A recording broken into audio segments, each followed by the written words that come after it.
Falafala hea tu kua whanonga mai a kai ke he lau taong niwe, hanei e tau wala tala tutupu ke lata mai a honei.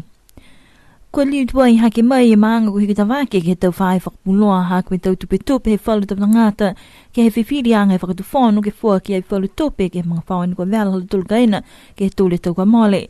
Koe whakatokanga nei ne kua whakamori he whakatufono ke hukuia e kaina mai tālanga taha kaina fōu.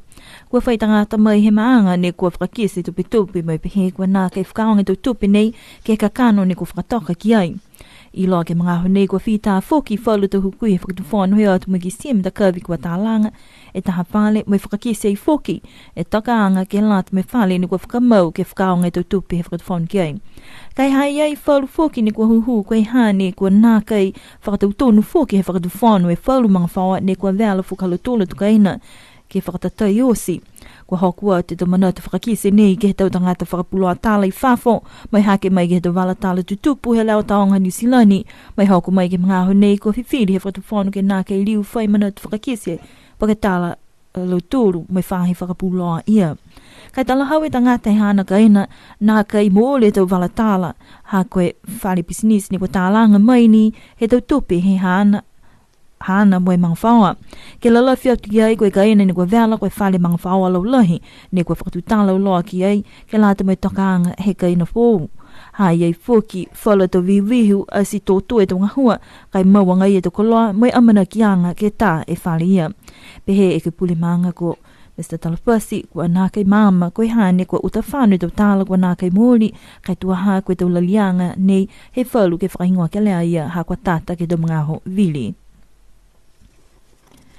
Kai ke kua whaital hawanga koe ka lata mai lahi he oha ni kua fuifuia e motu hatau tōru he mga honei, nā kai ko koe ni hoko ia ni whai mana tupihia.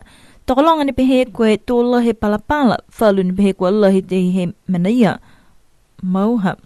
Kai pehe mai te pulotu ni ngahua, ke whahe fuafua matangi niwe, koe tau waha uha tuainia nei ke he motu hatau tōru, ne fuafua i koe tōru whamalema milimeta he oha ne ku whae whakamau ai, he tau aho osi, he mahina nei hamasi, Kisi ai whoki e lahi he uha ne whakamauai he taha aho koe walungfu mawhae milimeta he aho lima i amasi he tau nei. Pehe mai taha ofisi ngā hoe whae fōfua matangi, haniwe ko Rosie Misiapo, koe tahe putuputa ang matangi malolo, lalafi atu ki ai tau uha lalahi, me paku langi, ki lunga he motu, haniwe mga honei pehe mai whoka ia, tō tu mauni e tō he tau uha lalahi, mai pauliuri e langi ha koe tau auru uha. Kai amuna ke whakaoki ai e uha, mai whano ke he mai he motu hatu tōru he tau ahai mua. Koe tau whafuanga he uha ne tō ai mahina ne hamasi, koe tōru sau fitungu fulmavalu e milimeta he talhau mai ia, ka fuafua whakaivalesti koe ua siau ke he ua siau limungufulu e milimeta he uha ni whakamau tu mau he ta mga honei he tau takitaha.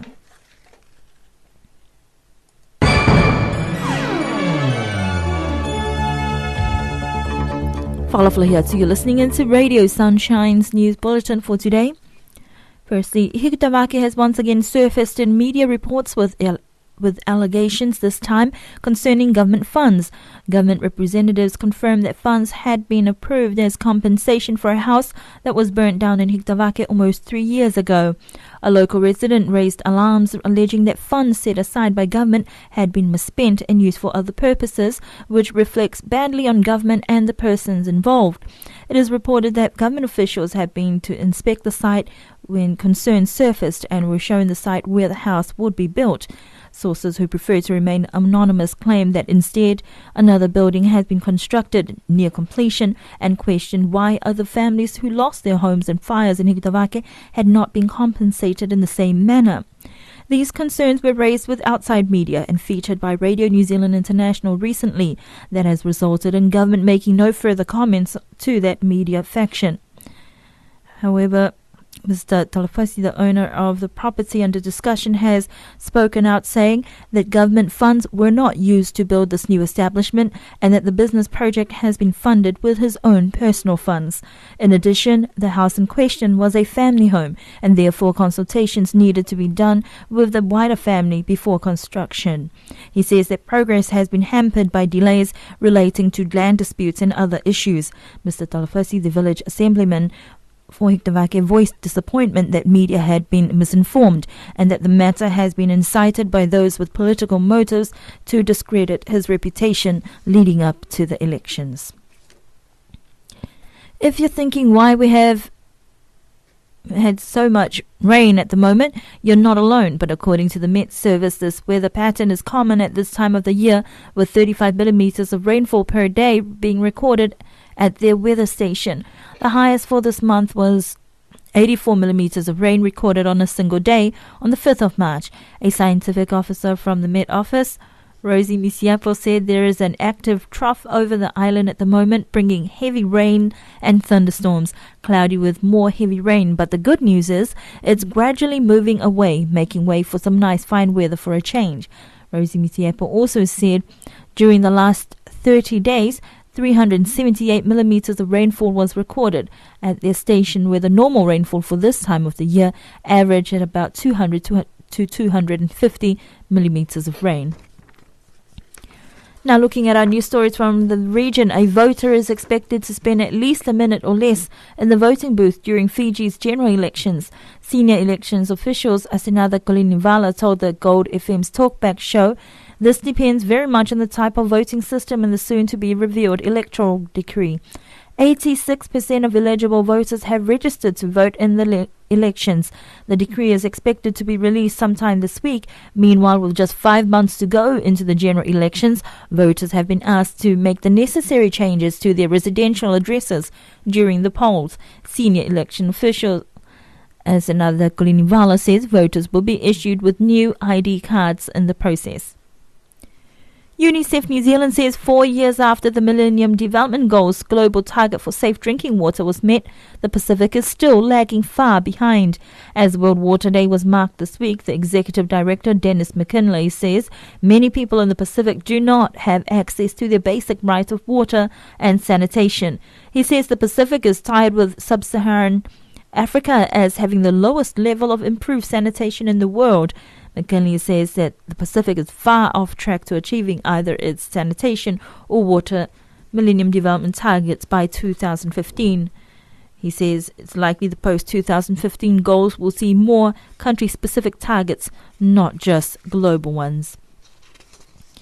The Papua New Guinea government has already concluded the 3 billion kina loan with the UBS Bank to purchase a 10% stake in Oil Search, with the share transfer taking place on the 13th of March.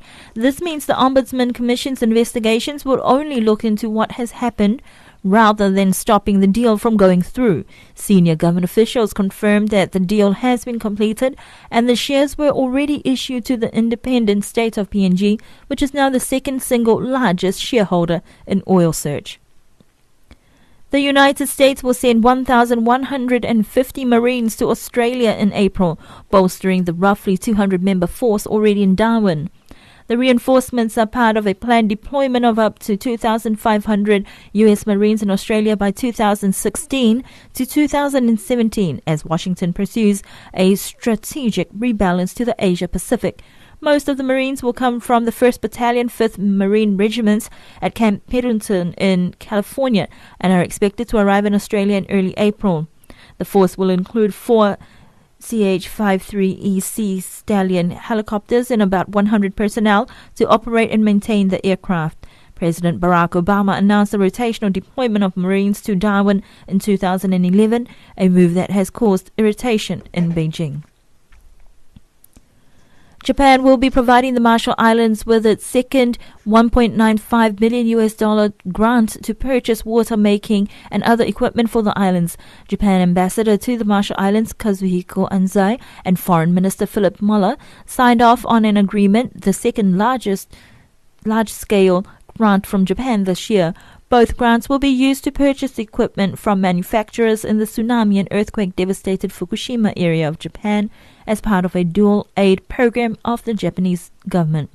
The new agreement will allow the Marshall Islands to procure industrial products from small and medium-sized enterprises in Japan. Among equipment to be purchased are seawater desalination units to make safe drinking water for drought-affected outer islands. The grant will also purchase equipment to improve environmental management. A tourist operator on Tonga's Vavau Island says if an international flight between Fiji and Vavau is to resume, operators need to be given enough time to ensure they can support the flights. Tonga's Deputy Prime Minister and Minister for Infrastructure, Samiu Vaipulu, says the government has given Fiji Airways consent to operate the route.